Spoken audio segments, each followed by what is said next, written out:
Welcome to E360 TV, the live streaming and on-demand destination for influential voices and enlightened audiences.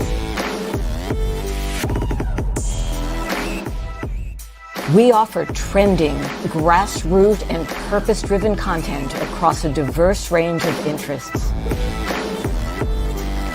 E360 TV is more than just watching programs.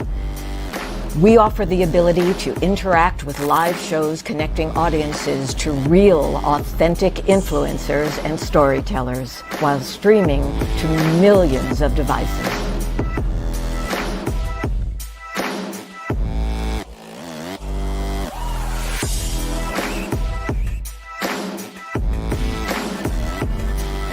Real experiences. Raw conversations. One destination for it all. E360 TV.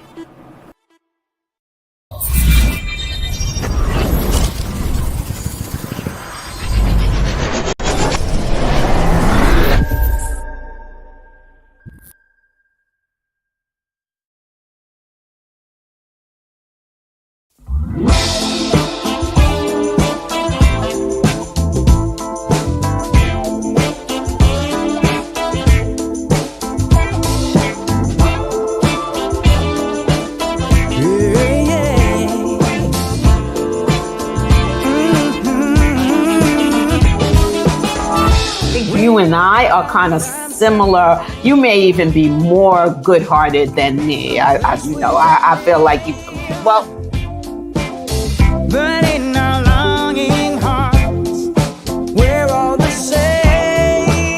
Mutual respect and yes. A boundary might have been crossed Yes. that you, right? That's so correct. just an example That's of, a good example. It is a great example. I appreciate that for Yes. giving me the example to even quote them. Let's be the change we want to see. I've never seen difference as negative. I've always been attracted to and intrigued by it. But we're looking for how are we similar? How are we the same? How can we all just get along? We are links in a chain. Unimportant. Awesome, beautiful. Yeah, that intro gets me every time. We keep talking about it. That first scene, she's all like, oh, you might be more good-hearted than me. I still just have a visceral reaction to that.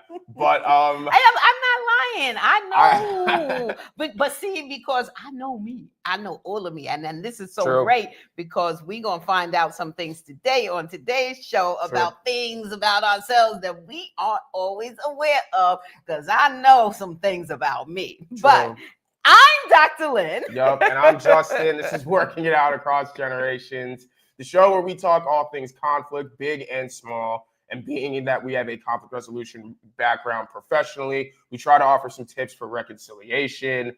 I think today's episode is going to be great. I think we have an even greater guest for all of you, not just energy-wise, but the potency of the content that she's going to share with us today, I think is so fitting for the times that we're in right now. That's our thing. With our show, we work in real time. We want to make sure we can give to people what we think they need in certain moments at those times. And I think that right now, especially the topic is self-sabotage. With who we're bringing in, there's no one else that, could talk about this better. So, Dr. Lynn, I'll let you introduce yourself. Yes, I'm so excited. I got to get her on here because just unreal. before the show, we're just talking all good stuff. Yep. But anyway, y'all are about to meet and spend some time with Kristina Driskill. She is an international opera singer. Come on, y'all. Turn transformational coach and business consultant. Her lighthearted, yet deeply impactful approach, combined with her signature conscious reality method, has empowered entrepreneurs and creators to enjoying the process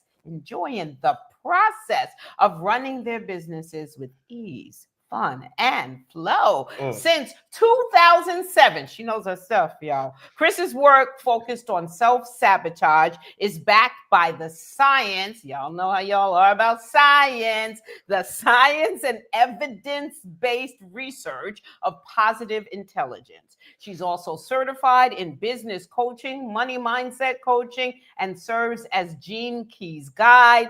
In addition to holding a certification, all right, I love this part, in social emotional arts from UCLA, woohoo, Department of Integrative Medicine, and wait a minute, y'all. I think I missed this the first time I read it, and a doctorate from West Virginia University. When not inspiring her clients' transformations, she can be found communing with wild animals. You're going to tell us about that one, Chris. Or being herded by her overly time-conscious mini Aussie Jasper. Well, come on up. Woo, welcome, Chris. Thank you so much. It's great to be here. Thank you. Oh, it's wonderful to have you here. What's the wild animals thing? What kind of wild I live in the woods. I live in the woods, so I got deer and foxes and hawks and owls and rabbits and all kinds of critters that just come hang out right up to the house and say hello every day. So to me, it's become an everyday thing to just hang out with them. And sometimes I have to ask them, can you move over so I can get to my office, please? Wow. I love bird watching. Oh my gosh. Me too. My first grade teacher. That's the one who got me inspired by birds. But oh my gosh, you spot a hawk in the air. There's actually, like, for me, no better feeling. It makes me well, you come hang out at my house. We can have a bird party just right here on the property. So. Can't wait. Oh I'm my there. gosh. I'm there. That is so funny. And it's so funny because all the things you named, all animals you named are the ones I'm looking for. And we're in the city, and I'm like, I don't want to see one. I don't want to see it. You hanging out with them. You definitely, I was gonna say, you definitely don't. That's why she stopped at wild animals. Like, it's me wild. Don't get nervous. We also have coyotes and mountain lions and bears. And they have been here as well. Just not. Those are not my everyday. Those are not my everyday kids, but they come here too. If you can commune with them, we know you can commune with us. So let's start off. What would you like our audience to know about you and your work? Oh, okay. Now I'm just going to get deep immediately because that's just that's what comes to mind to me. Please. That's what coming up. I wake up every single day and say, today is an amazing day. Not going to be, is. Life is amazing because I say it is amazing. Yay. I'm the co-creator of my life. I'm the keeper of my dreams. And I choose love and joy every single day. And that wasn't always the case. So I've learned that I like this much better than the alternative. Part of what brings me joy is to take the hardships and the challenges that I have experienced and navigated and to provide others with a shortcut so they can travel faster and farther with those things than I did. Yeah. Wow. So to me, that is the crux of that's the foundation for me. Also, I believe that life should operate from a place of, like you said in that intro, ease, fun, and flow. And if that's not happening, then we got some work to do. Yeah. Oh yeah. Ease, fun, and flow. We got a lot of work to do. Because I know a lot of folks are not living by that. And I know for me, for myself, it gets tough at times for me to do the ease, fun, and flow, even when I tell myself that that's what I want to do. So I'm selfish in that I want you on this show, so I can learn some things that I can apply to my own life. So thank you. I'm gonna go ahead and suspect that you fall into the category of smart person, because what you just said is very common. I call it smart person syndrome. Mm-hmm. This is common for all my smart people. And that's really who I'm always working with. I work with people who are very smart and very talented. And my smart people say that I know I should be over there. I know I should be going to that. I should be able to just jump over there. And they get frustrated with themselves because they can't just do it. But there's a reason for that. Mm-hmm. So we need to talk about that today. We need to talk about why just because you're smart doesn't mean you're going to be able to jump over there right away. And we don't need to give ourselves a hard time about that. We just need to go through the right channel to get there. Yeah, I think that's resonating with me right now as you're talking, as someone who, I think the frustration piece, getting personal, right? That's something for me that, really just starts to eat at me and, eat at my thoughts, right? And everyone knows your thoughts are, just something that haven't come out into the real world yet, but like whatever you're thinking, the world is going to respond to and match that. So you're creating that reality around you in that moment, regardless of what it is. If I said today's an amazing day and I believe that, then today is an amazing day. If I say today's a horrible day and I believe that, then that is the reality I've created. Yep. So we gotta look at, okay, that frustration is coming from a place. And if a smart person normally do is say, I shouldn't be frustrated. I don't want to be frustrated. But I'm sure you've experienced that's not actually helping shift that for you at all, right? Actually, what you're doing is just fueling the self-sabotage by judging yourself by being frustrated in the first place. So now we just made a shame sandwich out of the frustration and the judgment of that frustration. Did you say a shame sandwich? That's right. We're eating one of those for lunch. We're just having a shame sandwich every time we do that. That's real. Oh, that's very, very real. And as this is something that, everyone goes through, struggles with, at different times, right? How would you define what self-sabotage is? Like, if you were to define it, if you were to give it something that's, a bit more universal for everyone to understand, think about when they think about it, what's your definition for self-sabotage? You can see it right down the screen. This is exactly it. Self-sabotage is experiencing negative thoughts and emotions for more than a moment. So now let me be clear. This is not the same as saying you should never be sad. You should never be angry. You should never have frustration, Justin. What's wrong with you? That is not what we're saying here. We should be experiencing the full array of human emotions because you're a human. You're having a human experience, and that includes all of these things.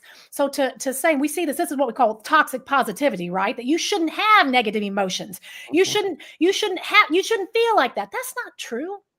You absolutely have every right, and it's valid to experience those emotions. However, once you've experienced it for a moment, once your body, once your amygdala, once your nervous system said, hey, something's not right for me. Hey, something's off for me here. Hey, something doesn't feel good to me. Something's upsetting me. That's the moment now where we say, oh, okay. And we have a choice point. But most people don't realize that that's a choice. Yeah. And our saboteurs, these different aspects of self-sabotage that come through for us. And there's through the work I do with positive intelligence, this has been narrowed down through scientific research to basically a main saboteur, the judge. We all have this. We developed a judge for ourselves when we were children to learn how to try to navigate the world and understand the things around us and protect ourselves. Right. This is one thing we need to understand about self-sabotage. Everything that we are doing is in the name of protecting ourselves. Okay. However, it's being used and abused to the point where it's creating stress and negative and anxiety and frustration and negative emotions. So it's there to protect us. It's just being misused. So we have this judge. And then we have these 9, what we call accomplice saboteurs, these different energies that come forth: controller, hyperachiever, hyper-rational, the victim, the pleaser, these kinds of things, right? That show up and tell us these different things that should help us, and they were developed from our strengths as children. Okay. So if you learned as a child, like, hey, when I do nice things and mom's happy, then I feel more love and affection. Therefore, I need to make people feel good. I need to please people. I need to make them feel happy. Then you learned early on that when you behaved in that way, that you got the survival need you have met. You felt love, you felt approval, you felt safe in that moment. However, in our little child brains, we tend to think things like, well, if that's getting me some love and approval, maybe I should do it some more. Yeah. Maybe I should keep doing this. And so, and again, society, our parents, our childhood friends, teachers reinforce this behavior. Oh, you're such a good child. You're so easy. Oh, it's so nice having you around. So we keep hearing that positive stuff. There's nothing wrong with that. But we are interpreting that through our little child brain as this is how we're going to survive in the world. And so we keep building that neural pathway saying, do more of that, do more of that, do more of that. As we grow into adults, we really should be learning to discern how much of that and when, and, when there should be boundaries and when we don't need to worry about pleasing someone else. But we've been building that neural pathway for so long that it ends up becoming overused. We start becoming afraid that if we don't please someone, we're not going to be safe. And no one's thinking that. No one's thinking to themselves, oh, if I'm not pleasing them, I'm not going to be safe. No, we're just worried that we're going to get rejected, or they're going to be upset with us, or they're not going to like us, or we're going to lose our job, or whatever it is. And so it starts coming through in that particular way. And I'm just using pleaser as an example, but we all develop different saboteurs strength-wise based on what worked for us as a child. Yeah. So now let me ask you this, Chris, because this is working it out across generations. Do you feel like any of this is generational? And I know we touched on that behind the scenes before we even started, but I want that piece out there. What do you think any of this is generational? 100% no. Unless you are the very, very, very rare human being that grew up in an environment and with parents who taught you in a way that is different than everybody else. And I'm not going to say that there aren't those people. Perhaps they are, but it's extremely rare exception. Then as a child brain, you had to figure out how to survive. And you had experiences either by yourself, from your parents, from school, from other children, from the world, things you heard, things you saw, things you felt, things you went through that helped you figure out, I gotta figure out how to survive, because that was your job. Right? We don't know any better as a child. And we're not even thinking this on a conscious level. No child's like, well, how am I going to survive today? No one's doing that. That's unconscious. But obviously, we all know your job in the world, number one job in the world, is not your legacy. It's not to make money. It's to survive. You can't do any of that other stuff unless you survive. And that's ingrained in our DNA. So that's why I say it's not generational. It's part of being it's part of being anything. That's anything's job, right? It is in the DNA of every single thing to survive. However, how it shows up for us, certainly can be different. But for example, a certain generation may have had, certain ideas and thoughts and belief patterns. But again, how it's going to show up is going to be different. How my father shows up in self-sabotage is very different than how my mother shows up in self-sabotage. It's very different than how my husband, who is a generation older than I am, shows up in self-sabotage. So they may have been through similar life experiences in the world, but how it affected them, how they took in their beliefs about it is different as well. So but what about the fact that we have generations that are very exposed into live with social media? How does social media play into the self-sabotage? No, it's going to be different. Again, it's going to be different from person to person based on which of their saboteurs kind of comes and rises up to the surface in different situations. And it could be situational too. For example, we have the saboteur of hypervigilant. That's showing up so much in the world right now, This is the saboteur that always feels like the other shoe is gonna drop. Something bad's always gonna happen. I gotta I gotta know everything that's going on because I don't want something to catch me off guard. I'm scared to death. You know, the whole world's gonna end. I gotta move to Canada now. Like this is not Canada. anywhere. Wait, not there. You're right. Oh my God, I lost an option. Right? Like Canada, but just look at what we're trying to do. That was my plan. I'm not. Right. That was my plan. And now I don't have a plan. Right. So this kind of energy where it's constant, it leads to perpetual anxiety. And lots of fear-based energy. And you see people dealing even with that in different ways. Some people are wanting to hide in a corner. Some people are going through a lot of stress and anxiety. Some people, it makes them depressed. Other people feel the need to share every single news media that comes across their feed. We all know that person. Okay. So how it shows up in each person is different. It could also show up as hyper-rational, telling everybody that their beliefs are stupid or wrong, or you're, giving people judgmental energy based on what they are saying. Yeah. So again, it's, and you could get that same reaction for someone who's 80 and that same reaction for someone who's 22. Okay. Yeah. I love that. Got something? 4 points? Okay. Yeah. You asked the last one, so I kind of messed up the flow. Appreciate it. You have four points about self-sabotage that you like to make, that you do make, that consist around your work and everything around it. So please tell us what those 4 points are, and then what exactly is important about those 4 that you feel need to be out there in the world for people. Yeah, these are what I wanted to share with you all today. I got 100 points, but we only got so much time. Okay, so we're gonna talk about the things that I think I call them secret. They're not so secret, but they seem secret when we're talking about self-sabotage, because like I said, smart people think they're doing things the right way already. You don't ask a smart person like, hey, do you think you're doing things the wrong way? And they'll go like, yeah, it's got to be wrong. No, they're like, what? If I was doing it wrong, I would do something different. Right. Yeah. Right. I would do it different, obviously. Right. So they're not tapping into awareness as much as they should. And that also, I believe that also is because when a smart person figures out that they've been doing something in a way that is working against them, not efficient, not productive, especially for a long time, which is typically the case with something like self-sabotage, they often experience shame.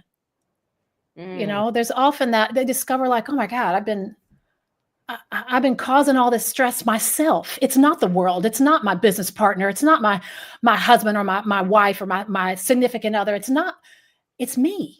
And that's hard for people. That's a tough pill for people to swallow a lot of times. So they don't even want to go there. They'll just go like, no, I'm not doing anything wrong. No, that's fine. No, I need that.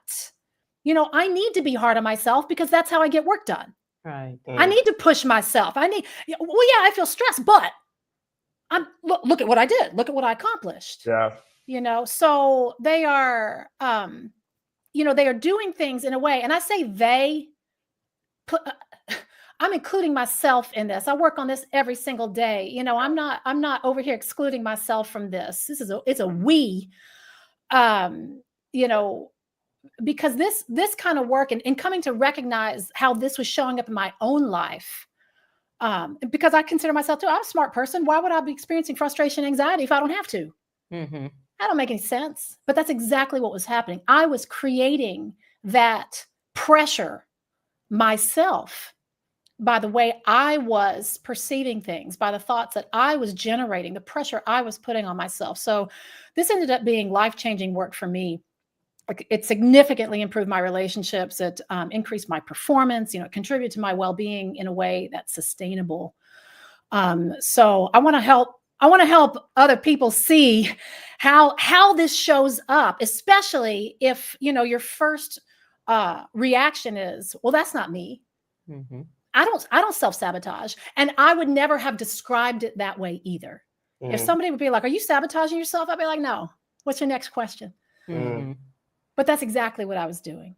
So we need to bring to light these ways that don't seem to be forms of self-sabotage, and to look at what they are. And I think if everybody listening will think about this, just sit back.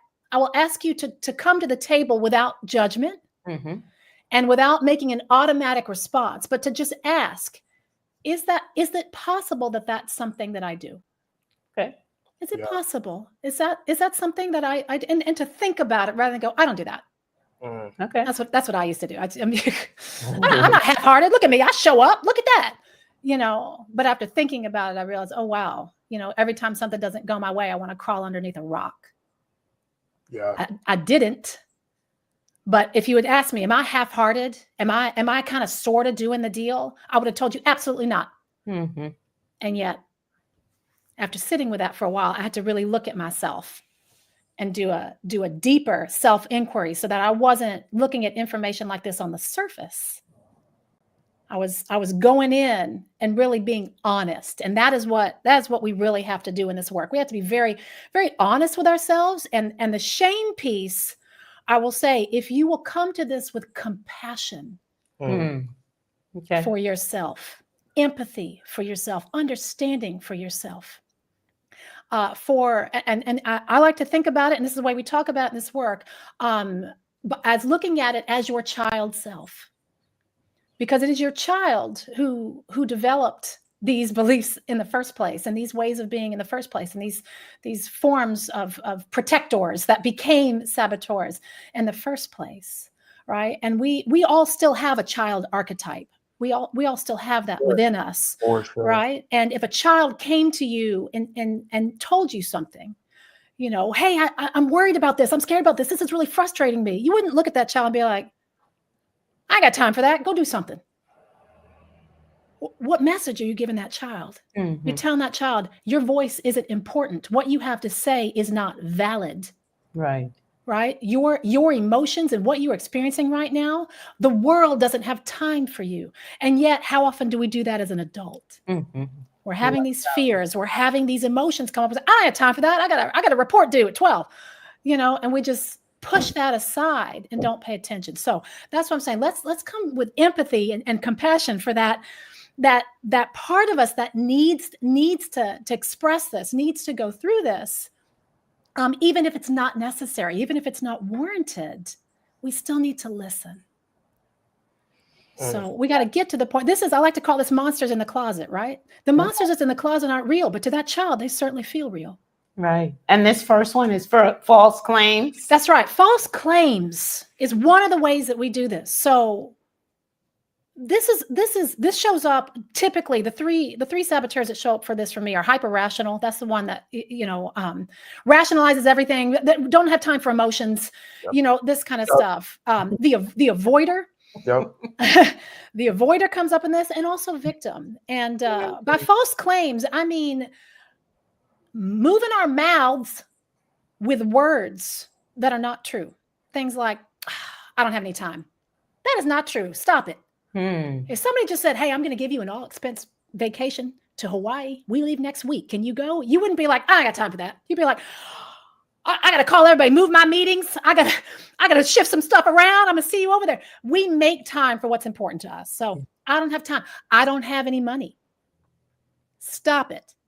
I don't have any money is one of the most dangerous things that somebody could possibly say, right? Don't tell me you don't have any money and then go and get yourself some food. How did you get that? We have money. You may not have as much as you like, but don't say, I don't have any. I don't ever have any luck. Nothing good ever happens to me. So we start creating these stories and get into storytelling, creating an undesired truth. Those are false claims, and we're putting them into space. That's self-sabotage. That you're creating a reality you don't even want. And you don't even realize you're doing it, right? Things like, I can't because, I can't do that because blah, blah, blah, blah, blah, blah, blah. Insert your reason here, right? I can't because, all right? So self-limiting without even saying, well, how could I do that? I may not be able to do it like this, but how could I? Right? So we're just shutting ourselves down immediately. That's avoider, actually. Oh, I can't, I can't do that. Oh, I would never be able to do that. Oh, no, I can't. Right. And just not even looking at the possibilities. And then also, overgeneralizing. This is a big one of hyper-rational and sometimes victim as well. No one's going to watch this. Nobody does that, right? Everybody wants to see this happen. No one's going to be able to do that. Who you say? Who's no one? Who's everyone? You just put every single person on the planet into a category, which I don't know anything except for things like maybe like everybody breathes. Okay, maybe that there's one. Everybody needs water. Like there are very few things that fall into no one or everybody. Wow. And yet these are the kinds of generalizations. These are false claims. These are not true things. So what we need to start doing is watching our words. Yeah. They matter. Pay attention to what comes out of your face. And also, Justin, what we were talking about, just because it's not coming out of your face doesn't mean you're not creating false claims, creating that world right here in your mind. Absolutely. Beautiful. All right. Woo. That was power. And I'll tell you what, if the subject matter, sometimes based on the subject matter, you're going to have to work a little bit harder. Yeah. You see something out there in the world that you want to put a judgment on right away, you're going to have to back up a little bit. Yeah. That's a challenge. That's a challenge, especially right now with so much going on in the world that people feel discord around. It's a challenge. Yeah. And so to me, that is part of our work. Watch out for false claims. You're only responsible for your own false claims. You understand that? You're only responsible for your own. You can't control everybody else's. There's a lot of them out there. You can't control that. Sure. But you can control the ones coming out of this one. Yeah. Beautiful. All right. We ready for 2, y'all? Woo! Number two. Okay. We were talking about shame earlier. We're going to talk about shame a little bit more. This one, I like this one because this one shows up a lot in heart-centered people. People who are very caring, very love-based. This is the judge a lot of times and pleaser big time. So people who are generous souls, people who want to give to the world, oftentimes will also have pleaser show up a lot because they want people to have a good experience. They want people to be okay. And that is a noble quality. Right. Again, but when you start feeling anxious or nervous or upset or frustrated that they're not having a certain experience, now we're into the self-sabotage side of it. Okay. So in this particular case, I want to talk about secret shame, what I call secret shame, because you don't even know you're doing it. You don't even know you're shaming yourself. Secret shame disguised as humility or humor.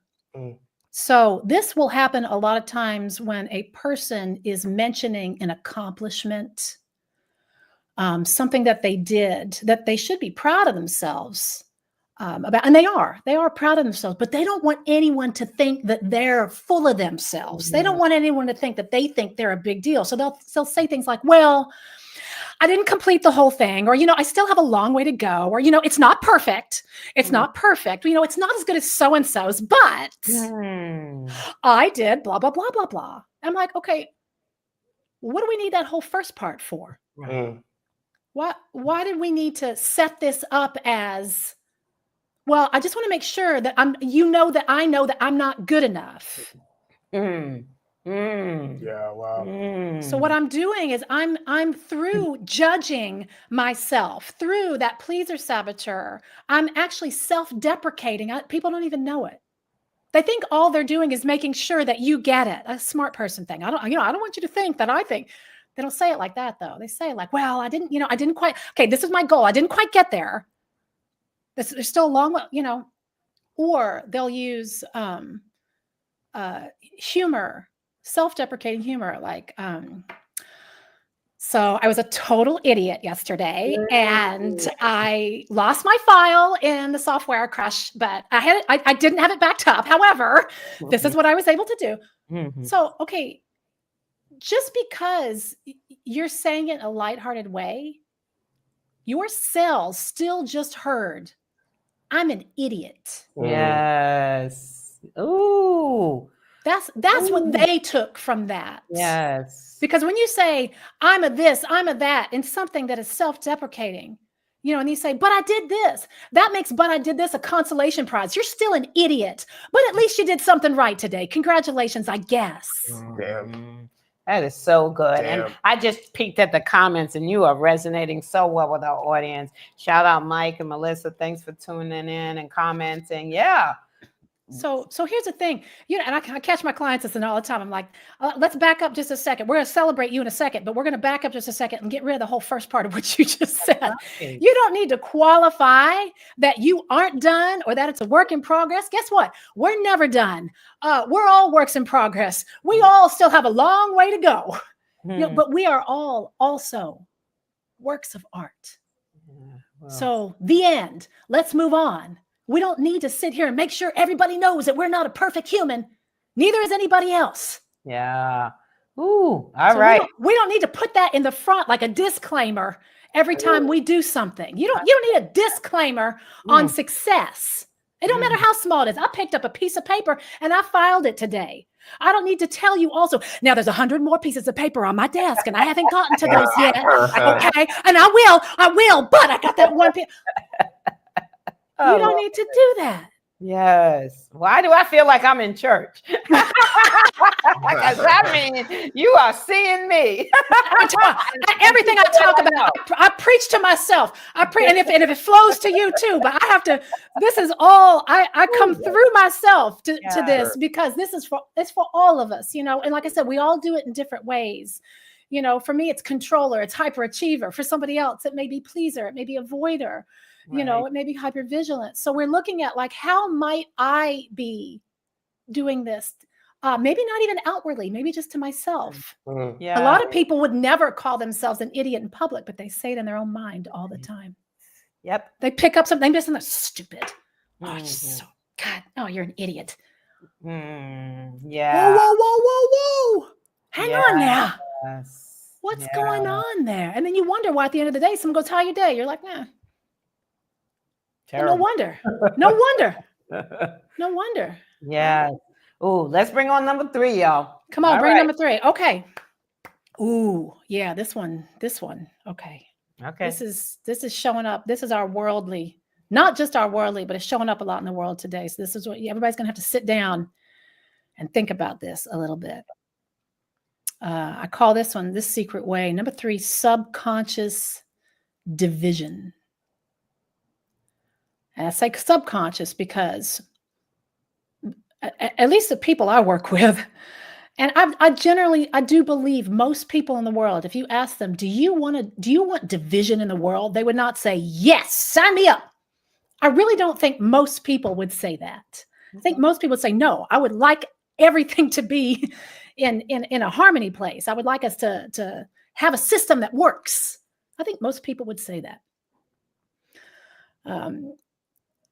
So every time you judge someone or something, you are creating a divide within yourself as well as between you and that person or thing. She looks terrible. Ugh, what a stupid comment. He's a fool. Why would anyone go to that? Ugh, gross. Oh, I hate that guy. Making these kind of comments all the time. We see, because especially like you said, Dr. Lynn, the social media is putting stuff in your face all the time. And we have these judgments. And a lot of times it comes from the judge itself. Sometimes it comes from hypervigilance. Sometimes it comes from controller. I don't like the way you're doing that. I want you to do that the way I do it. I want you to have the feelings that I have. I want you to have the beliefs that I have. Yes. Because your beliefs make me uncomfortable. They make me angry. So I want you to have the ones of us. So we have these comments, right? And here's the thing. You will never, ever find happiness, harmony, peace, and flow in the midst of creating discord. No matter how little that discord is. So you think your little comment in your head, your little offhand comment, girl, look at her. She looks terrible. How is that? How is that contributing to the things that people typically say they want in their lives? I want to be happy. I want to feel fulfilled. I want to feel harmony, peace, flow, calm. And they don't even realize those little those little comments, those little judgments, or not so little sometimes, they add up. They start to create a pile. Right? And for every negative thought or emotion we have, this is science, it takes 3 positive emotions or comments to get that piggy bank back to neutral, right? You got to put 3 deposits in for one withdrawal. Yeah. Right. So if you're imagine how many times people say a negative comment, negative judgment, snarky remark, sarcastic, buddy saying, oh yeah, look how terrible that is. Oh yeah, I know. Right. Getting with other people who stay on that same train with them. How many positives would it take to make up for how many times we do that in a day? Yeah. For some people, it's probably a lot more than they think. And again, it's not till you become aware of it that you have to start taking a step back and realize that you have to consciously start taking an effort to be curious instead of judgmental, right? To exchange bad and good. I don't believe in bad and good anymore. People have a hard time with that. I understand. Ooh. I understand that. I don't believe in bad and good anymore. I believe things happen. They just happen.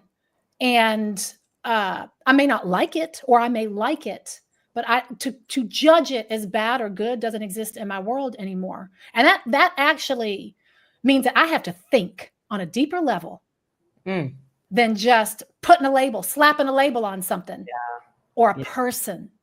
Yeah. Wow. Okay, we got to go to 4 because we want to get to at least a couple of characters too. Okay. Yeah. Okay. Right. Yes. But I mean, this is unbelievably good. Now you see why I only had 4. I said if we get through 4, we'll be good. Okay. Oh, okay. Oh Lord, this is for my hyperachievers, my success-driven motivators, my entrepreneurs, my business owners, my high achievers in life. There's nothing wrong with any of that stuff, of course. However, what happens a lot of times is that we have these desires. There's nothing wrong with desire as an entity in itself. It's built into us as humans to desire things, to want to have things, to want to achieve things, to want to, to experience success. There's nothing wrong with that. However, we have desires, and we think if we fulfill those desires, then we will be fulfilled. If I just get that salary, if I just get that job, if I just get that person to go out with me, if I just get that house, if I just get that amount of money in my bank account, then I would be set. I would feel so good. And you know what? You may get those things, and for about 5 minutes, you feel really good until now there's a new desire. And there's a part of you that says, well, yeah, but now we need to get this. Now that's not good enough. That's not enough. It's not enough. It's not enough.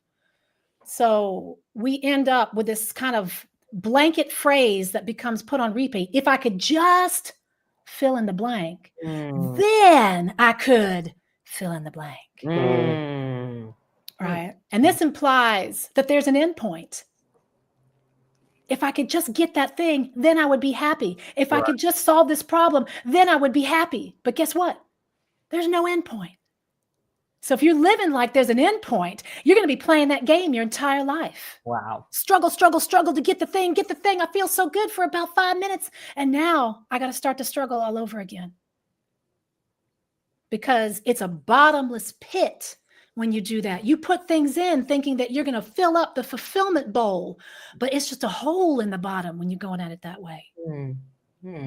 So I need to achieve or complete so that I can feel fulfilled. And if I didn't achieve or complete today, I am not fulfilled today. So, of course, how often do we achieve and complete every single day? I'm not saying we're not doing things, but that goal, how often are you achieving that goal, getting that thing done? We don't always get to that point, or something gets in your way, so you don't complete. If that's how you determine your success and your ability to feel fulfilled within inside, then you're going to spend more of your days feeling unsuccessful and unfulfilled than having days that do feel that way. You're going to be waiting for that day, stressed out, struggling, push to get there.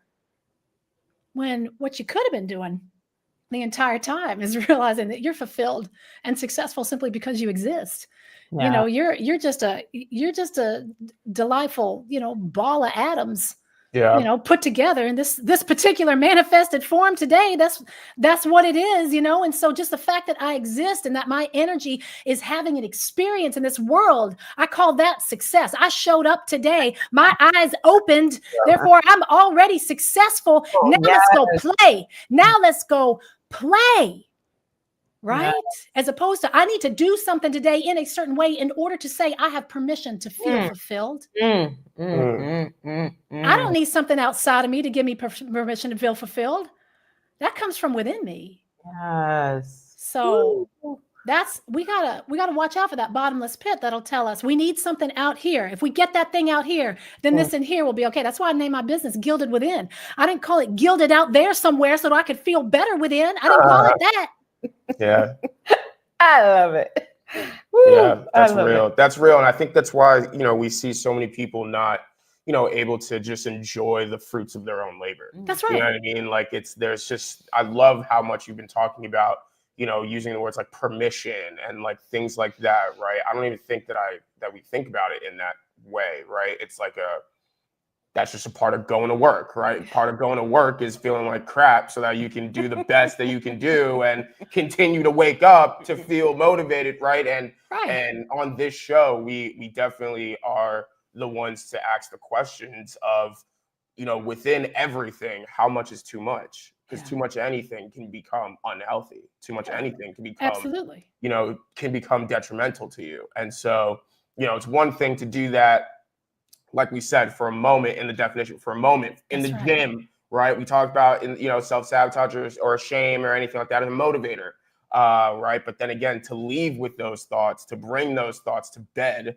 right? To bring those thoughts, like that's so unreal. And the permission piece that just only brings out the consciousness of it. Yeah. You know what I mean? I think that we just learn these things so early that they just become routine. It's not even routine. It's like ritual.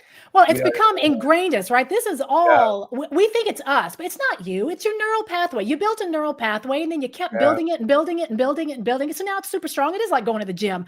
I went to the gym and I did a bunch of reps called bad attitude. Okay. So now that's really strong. Yep. All right. And now I want to have a good attitude and I don't understand. I have a bad attitude. I don't understand why I can't just have a good attitude. I'll tell you why, because you can't teleport in your mind. You can't just jump from your neural pathway that's strongly built on bad attitude over to a weak neural pathway built on good attitude. You got to build that up. Yeah. So that choice point, and that's what I was talking about, my smart people, feeling frustrated about, this kind of stuff, is they think, oh, I have a bad attitude. I've been feeling frustrated. I just want to have a good attitude. I want to feel good. So I'm just going to feel good. And then they don't. And they say, well, I don't get it. This doesn't work. So what doesn't, that would be like going to the gym and saying, I'm just going to go lift 200 pounds. And then you can't lift it. And you say, this doesn't work. This working out thing doesn't work. Well, your muscles aren't strong enough to do that yet. Yeah. So we got to build up to that. We got to start strengthening that neural pathway that comes into those places of the brain that allow us to have, a motivation from a positive place of love and possibility, to where we can come into empathy and exploration and innovation and navigation and activation. You can't do that when you're in the negative parts of your brain. You can't do both at the same time. Yeah, right? yeah. So you got to build that. So when you do have that choice point, you can get yourself over there. Yes. Oh, okay. Looking at the time. Yeah.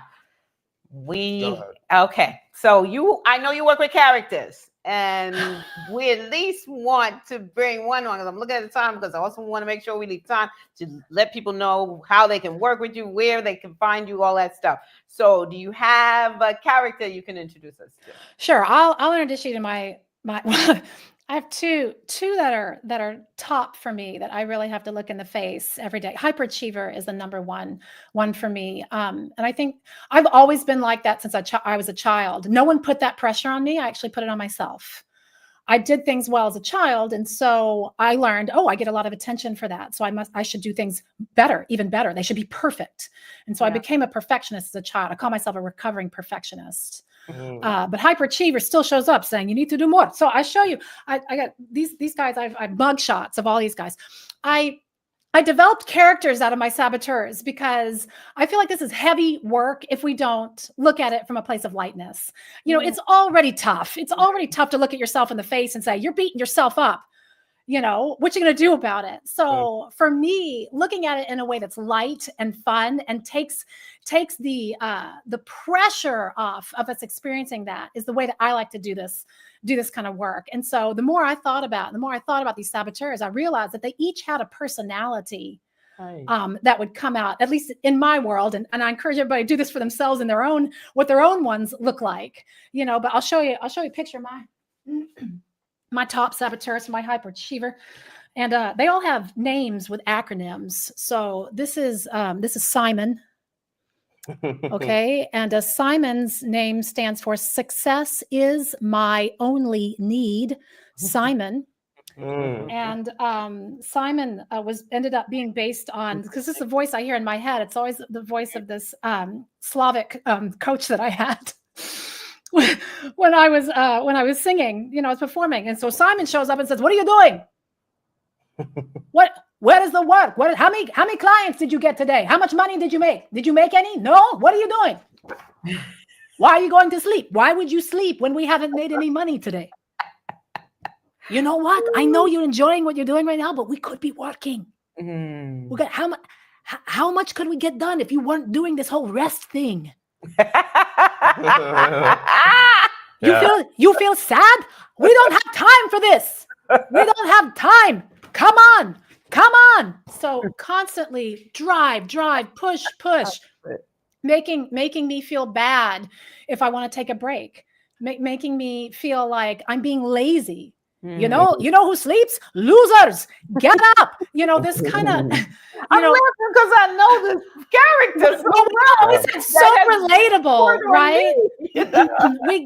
We understand these characters are so relatable because we all have these voices inside of ourselves that tell us these things, you know who's not sleeping right now? Oprah, get up. You know, like that kind of, you know what I mean? Like comparing you to other people, making you feel like you're never going to be enough if you don't keep working, if you don't keep achieving, you don't keep doing more. But as we just discussed, that's a bottomless pit if that's the way you're going at it. And so I have people who work themselves to the bone. And at the end of the day, they say, I just don't feel like I got anything done. I just don't feel like I did enough.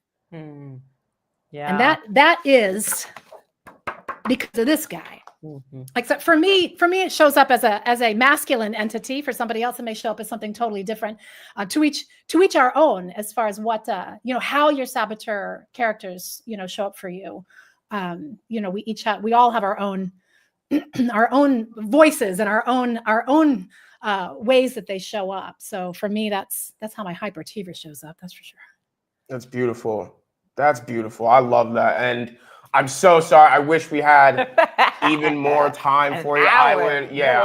We'll definitely bring you back probably for our 90-minute special in the future, just to spend some more time, on these things. And, I guess doing some more almost like coaching on the camera. That'd be kind of cool. Yeah, so, let's play. If you were to leave our audience with something, anything, a few words, please, the last couple of minutes are yours. The audience is completely yours. I think acknowledging that self-sabotage is something that we all do. It is not something to give yourself a hard time about. It's something to get curious about. It's something to explore. It's something to become aware of. It's something to get to know. Because unless you really know how you're doing that, you can't shift it for yourself. You can't see that, I always say the matrix is real. I mean, that world you're living in that creates that shame, blame, guilt, frustration, negative emotion and energy is only real because you say it's real. And we can create an entirely different way of being if we so choose. And there's a way to do it. We have to build those neural pathways in our mind. You can't just smart person it and say, well, oh, that's how I'm feeling. Now I want to feel like this and think that you're going to be able to do that. It does take practice. And you got to think about this as, I guess, just like Justin brought up, going to the gym. It's just like going to the gym. You can't show up on day one and say, I'm going to lift 200 pounds. Yep. You got to start out with smaller weights. Your endurance is going to have to build up. And in time, you're going to notice that things that were difficult for you, things that took longer for you, are now easier. That you have more ability, you're more capable. And that capability and that ability is already within you. It is not something you need to earn. It is not something you need to find outside of yourself. It already exists within you. It's only a matter of if you wish to activate it, if you wish to step into it, that is your choice. Beautiful, beautiful, beautiful. All right. I know y'all want to work with Chris. I know you want more, and we're going to give you more. We will bring her back. But in the meantime, you really do need to check her out. All right. So on LinkedIn, check her out at Kristina Driskill. On Facebook, it's Gilded Within. And then Instagram, Chris Driscoll _official. Chris, I mean, you were speaking to and through so many people today.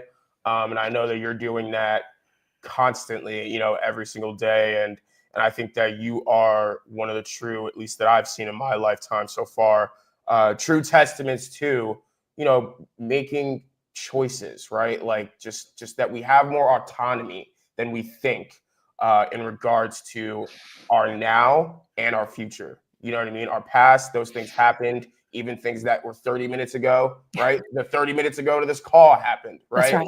That's right. Things like that, right? And I think that so many people need this right now and all the time. You know what I mean? This is generational work in the fact that, we need this in our kids. Like, we need this.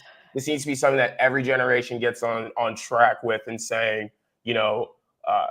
I know we struggle with this, but let's at least give the next, a new way to look at it. That's one of the biggest gifts we could give is to this work really did change my life, not because I went out and did it with other people at first, because I did it within myself, and just doing it within myself transformed relationships without anybody else doing anything. Absolutely. So because their attitude and energy started to change because of the ripple effect that I was creating. So we all have an incredible power within us to create a ripple effect. And one of the best gifts we can do is give that through ourselves to others. I have clients with children who have started to do this kind of work for themselves. Their children see it. Yeah. Their children get curious. Their children want to start learning too. And next thing you know, things at school are a little different. Yeah. The way that they're able to handle other kids is a little different. The way they are able to see themselves in the mirror is a little different. I can think of no greater gift. Life-changing work. Yes. Absolutely. Absolutely. If you enjoyed today's episode of Working Out Across Generations, please tune in on e360tv.com trajectory channel, Amazon Fire TV, Apple TV. You can check us out on Facebook at Working It Out TV Show, as well as YouTube at Working It Out Across Generations. And if you'd like to get in direct contact with us, any questions, comments, anything of that nature, please hit us up on our email at Working It Out Across the Generations at e360tvlive.com. You know what we say, conflict is here to teach you something about yourself. So go out there and find out what that was. This is Working It Out Across Generations. This was Chris Driscoll.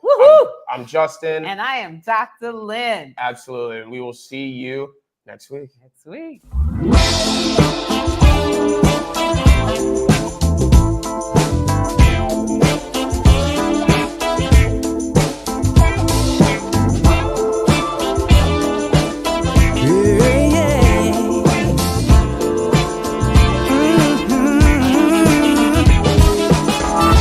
You and I are kind of similar. You may even be more good-hearted than me. I feel like you.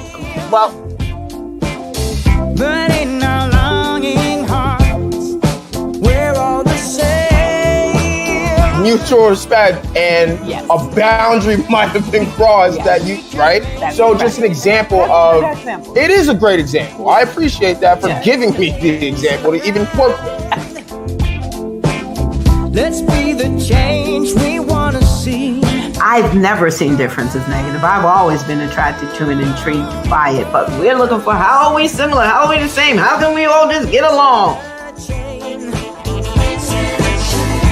We are links in a change.